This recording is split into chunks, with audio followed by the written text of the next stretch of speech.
Cadets, y'all are graduating from one of the greatest institutions in the world. There is no education like a maritime education. And for all of you in the audience, the curricula is rigorous, tough, demanding, compelling, forcing you to be your best and to give your best. The sacrifice, young people, that you went through, most of us will never, ever know. But here's my message. To whom much is given, much is required.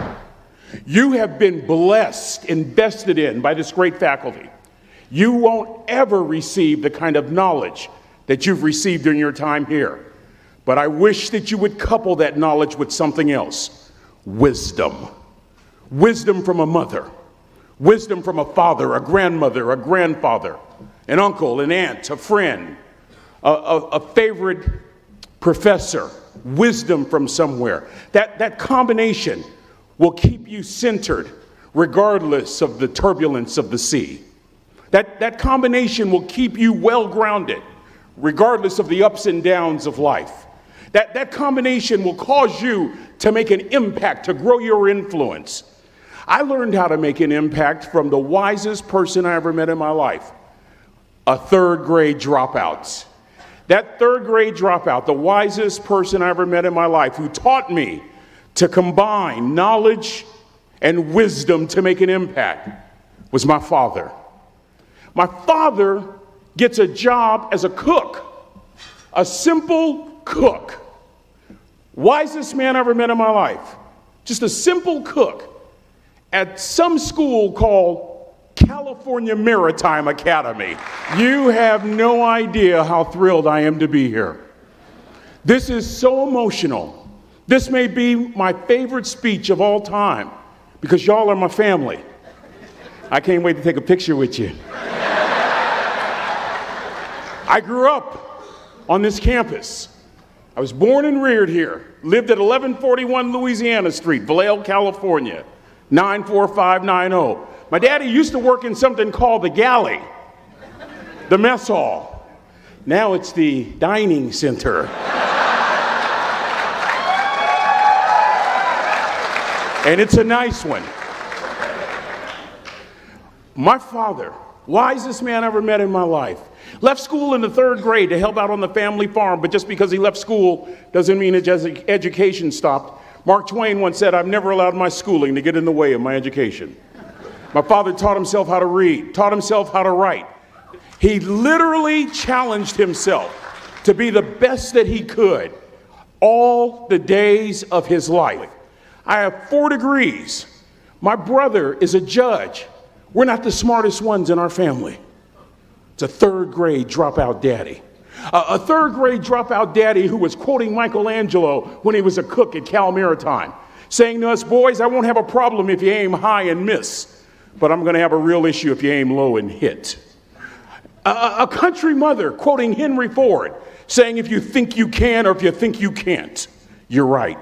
You see, it takes knowledge and wisdom combined to grow your influence so that you'll make an impact. I learned that from a third grade drop. Simple lessons. Lessons like these. Son, don't judge people. Son, I've worked at Cal Maritime. You know, I've been all over the world. I've seen good and bad in every shade. Don't judge people. The tendency of a person is to walk away from somebody that's different from them. You stay there and you get to know them. Never judge. Then he dropped Jonathan Swift on me, who said vision is the ability to see the invisible. Don't judge. Another lesson from this third grade dropout. Son, you'd rather be an hour early than a minute late. We never knew what time it was at my house because the clocks were always ahead. My father had the breakfast and lunch shift here at the academy. He had to be at work at 5 o'clock. We lived on Louisiana Street, 15 minutes away. My mother said for nearly 30 years, my father left the house at 3:45 in the morning. One day she asked him, "Why, Daddy?" He said, "Maybe one of my boys will catch me in the act of excellence. I want to share 2 things with you." Aristotle said, "You are what you repeatedly do."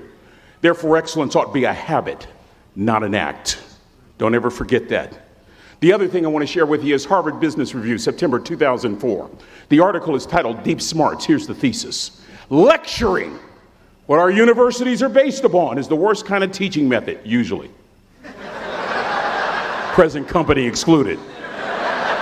That if you want to get the intended message across, model the behavior. My daddy, a third grade dropout, a cook, was modeling excellence for his boys, combining academic knowledge and old school wisdom. That's what makes an impact. An impact as you go all over the world. You're not interested in making a nice impression. You want to make an impact. Lesson number 3, be kind to people. He always told us kind deeds are never lost. I know you're tough.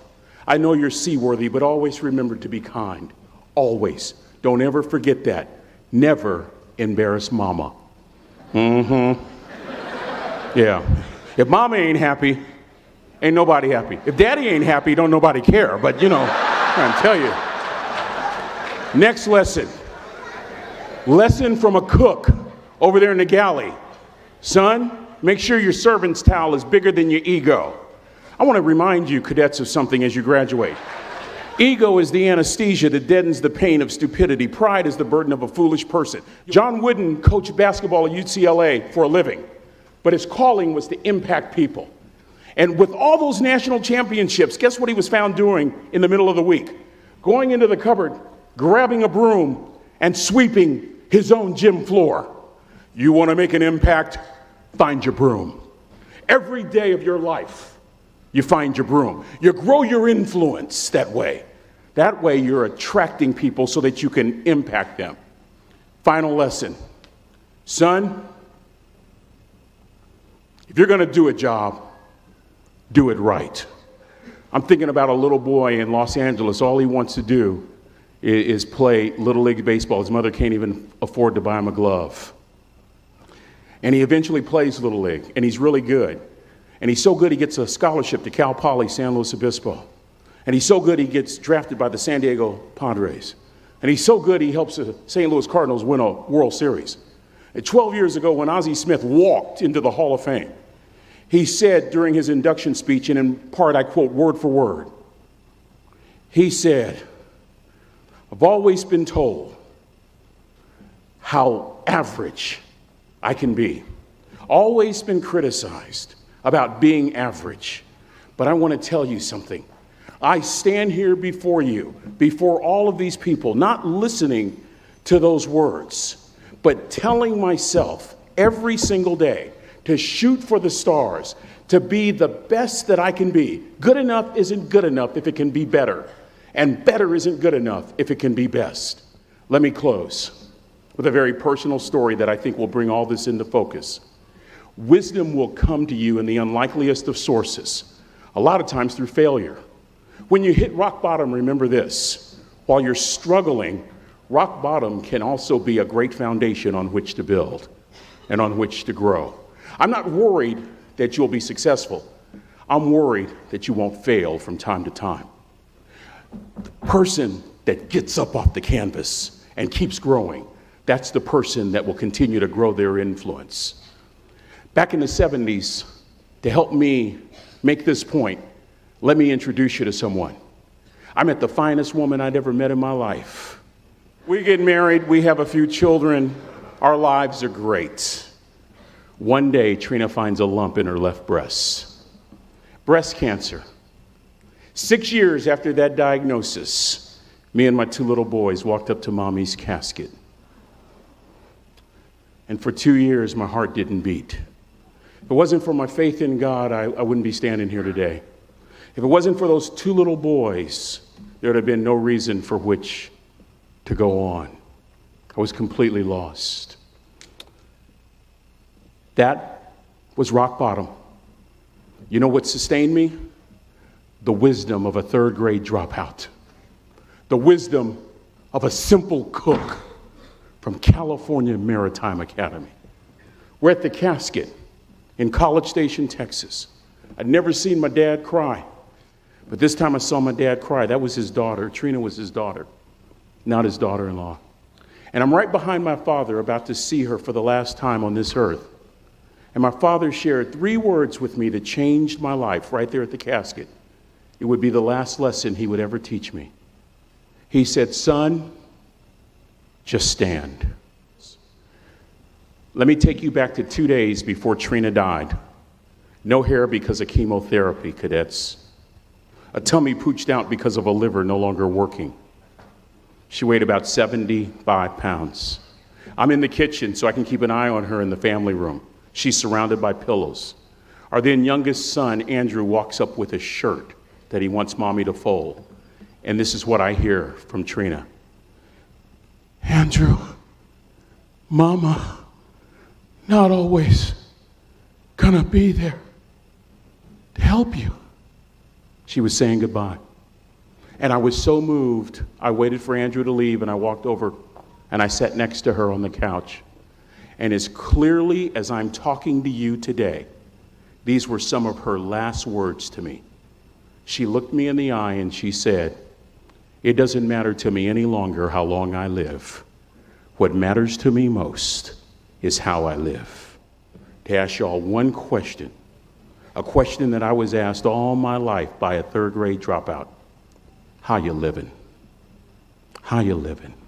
Every day ask yourself that question, how you living? Here's what a cook in the dining center would suggest you to live this way. That you would not judge, that you would show up early, that you'd be kind, that you'd make sure that that servant's towel is huge and used, that if you're going to do something, you do it the right way. And in that way, you will grow your influence to make an impact. In that way, you will honor all those who have gone before you, who have invested in you, from teachers to grandparents to mom and dad.